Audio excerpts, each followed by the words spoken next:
नमस्कार। जब हम भारत के प्राचीन स्मारकों के बारे में सोचते हैं तो जहन में क्या आता है? सिर्फ खूबसूरत इमारतें? नहीं, ये सिर्फ इमारतें नहीं हैं। ये तो समझिए पत्थर में लिखी हुई हमारी पूरी सभ्यता की कहानी है। ये वो खामोश गवाह हैं जिन्होंने हजारों साल के इतिहास को अपनी आंखों से बनते देखा है। तो यही सवाल आज हम सबके मन में है। क्या ये सिर्फ पत्थर की बेजान दीवारें हैं या इनमें कुछ और भी छिपा है, कुछ बहुत गहरा?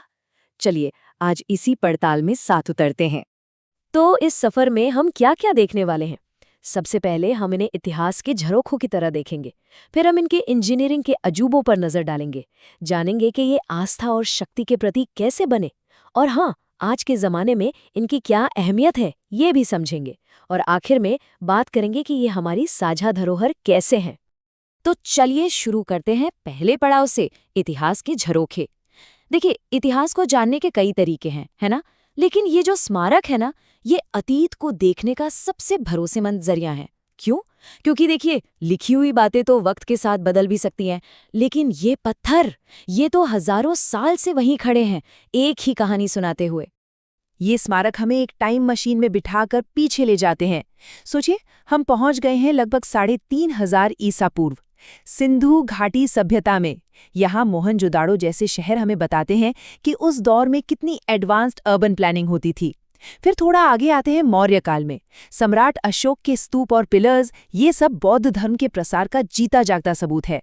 और फिर आता है गुप्त काल, जिसे गोल्डन एज भी कहते हैं। उसके शानदार मंदिर उस जमाने की कला को आज भी जिंदा रखे हुए हैं। और हाँ, मुगल काल को कैसे भूल सकते हैं? ताजमहल जैसी इमारतों ने भारतीय और फारसी कला का ऐसा संगम दुनिया के सामने रखा जो आज भी बेजोड़ है। तो हमने इतिहास तो देख लिया, पर एक बहुत बड़ा सवाल अभी भी बाकी है। आखिर ये इतनी बड़ी-बड़ी इमारतें बनी कैसे? मतलब इनकी इंजीनियरिंग और आर्किटेक्चर आज भी बड़े-बड़े एक्सपर्ट्स को हैरान कर देती है।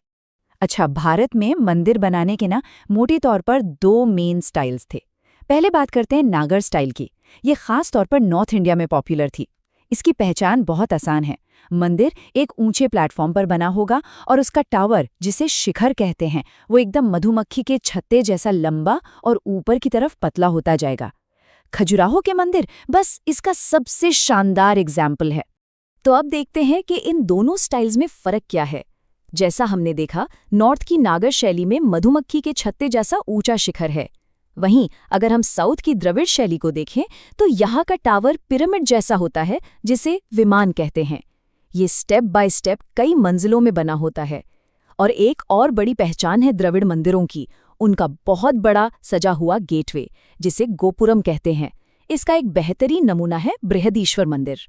और ये जो बृहदीश्वर मंदिर है ना, ये सच में एक अजूबा है। आप सोचिए, साल 1010 में, मतलब आज से 1000 साल से भी ज्यादा पहले, ये दुनिया का पहला ऐसा मंदिर बना जो पूरा का पूरा सिर्फ ग्रेनाइट पत्थर से बनाया गया था। जरा सोचकर देखिए, उस जमाने में बिना किसी मॉडर्न मशीन के ये कैसे किया होगा। और रुकिए, सबसे ज्यादा हैरान करने वाली बात तो अब आ रही है। इस मंदिर का जो टावर है वो 66 मीटर्स ऊंचा है और उसके ठीक ऊपर टॉप पर एक पत्थर रखा है, जिसे कुंभम कहते हैं। जानते हैं उसका वजन कितना है? 88 टन, और वो भी एक ही पत्थर। आज भी ये एक पहेली है कि उस जमाने में बिना किसी क्रेन के इतने भारी पत्थर को उतनी ऊंचाई पर पहुंचाया कैसे गया। ठीक है, इंजीनियरिंग तो कमाल की थी, पर सवाल ये है कि इन्हें बनाया ही क्यों गया? सिर्फ इंजीनियरिंग का कमाल दिखाने के लिए? नहीं, इनके पीछे की वजह थी आस्था और शक्ति का प्रदर्शन। देखिए, सबसे पहला और सबसे बड़ा कारण तो था ईश्वर से कनेक्शन। ज्यादातर स्मारक, चाहे वो मंदिर हों, स्तूप हों या फिर मस्जिद, वो सब धार्मिक भावनाओं से प्रेरित होकर ही बने थे। ये वो जगह थी जहां लोग अध्यात्म के लिए आते थे, एक तरह से स्पिरिचुअल सेंटर्स थे। लेकिन बात सिर्फ धर्म की नहीं थी। ये स्मारक सियासत और ताकत का भी जबरदस्त सिंबल थे। सोचिए, एक राजा जितनी शानदार, जितनी भव्य इमारत बनाएगा, दुनिया में उसकी ताकत, उसकी दौलत और उसकी कला की समझ का उतना ही ज्यादा डंका बजेगा। ताजमहल और लाल किला, ये सिर्फ बिल्डिंग्स नहीं हैं, ये मुगल साम्राज्य की पावर का एक खुला ऐलान है। और इसी कहानी में भारत की एक बहुत ही खास बात सामने आती है, और वो है रिलीजियस कोएग्जिस्टेंस, यानी धार्मिक सह अस्तित्व। और इसका सबसे बड़ा, सबसे सुंदर उदाहरण वो है इलोरा की गुफाएं। यहाँ एक ही जगह पर एक दूसरे के बिल्कुल बगल में अलग अलग धर्मों के पूजा स्थल बनाए गए हैं। हाँ, एलोरा में हिंदू, बौद्ध और जैन, इन तीनों धर्मों के मंदिर और मठ एक ही चट्टान को तराश कर बनाए गए हैं।